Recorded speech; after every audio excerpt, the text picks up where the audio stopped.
السلام علیکم ورحمۃ اللہ وبرکاتہ۔ دوستو، امید کرتا ہوں کہ آپ خیریت سے ہوں گے۔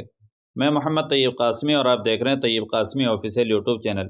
ناظرین، نماز کے دوران کبھی کبھی یہ صورتحال پیش آ جاتی ہے کہ 3 یا 4 رکعت والی نماز میں قاعدہ اولیٰ میں تشہد کے بعد فوراً تیسری رکعت کے لیے کھڑا ہونا ذہن سے نکل جاتا ہے اور نمازی درود شریف پڑھنے لگتا ہے۔ تو کیا درود شریف شروع کرتے ہی سجدہ سہو واجب ہو جاتا ہے یا اس کی کوئی خاص مقدار متعین ہے؟ یہی سوال ہمارے چینل کے ناظرین میں سے محترم علی حسن انصاری صاحب نے کیا ہے۔ سوال کرنے کے لیے آپ کا شکریہ۔ تو آج اسی مسئلے کے متعلق فتوے کو دیکھیں گے۔ چنانچہ کسی نے جامعہ علوم اسلامیہ علامہ محمد یوسف بنوری ٹاؤن سے اسی چیز کے بارے میں سوال کیا۔ سوال یہ کیا گیا ہے، اگر مغرب کی نماز میں پہلے قاعدے میں اللہم صلی پڑھ لیں اور سجدہ سہو بھول جائے تو کیا نماز ہو جائے گی یا دوبارہ نماز پڑھ لیں؟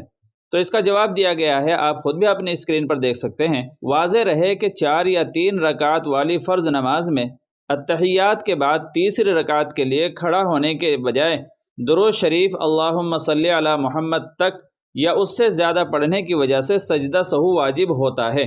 لہذا صورت مسئولہ میں اگر نمازی نے صرف اللہم صلی پڑھا تھا اور پھر کھڑا ہو گیا تھا تو اس پر سجدہ سہو واجب نہیں تھا، اور اگر اللہم صلی علی محمد یا اس سے زیادہ پڑھ لیا تھا تو اس پر فرض میں تاخیر کی وجہ سے نماز کے آخر میں سجدہ سہو کرنا لازم تھا، اور اگر اس نے سجدہ سہو نہیں کیا تو یہ نماز نقصان کے ساتھ ادا ہوئی ہے۔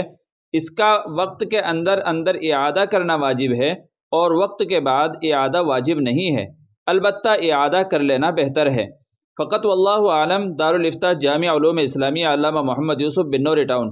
تو ناظرین، اس فتوے سے پتہ چلا کہ اگر لفظ محمد تک پڑھ لیا تھا تو سجدہ سہو واجب ہو جائے گا، اور اگر اس سے پہلے پڑھا تھا تو پھر اس کے بعد سجدہ سہو کی ضرورت نہیں پڑے گی، نماز ادا ہو جائے گی۔ مجھے امید ہے کہ آپ اس مسئلے کو بہت اچھی طریقے سے سمجھ بھی گئے ہوں گے۔ چلیے پھر ملتے ہیں اگلی کسی دوسری ویڈیو میں، تب تک آپ سے دعاؤں کی درخواست ہے۔ السلام علیکم ورحمۃ اللہ وبرکاتہ۔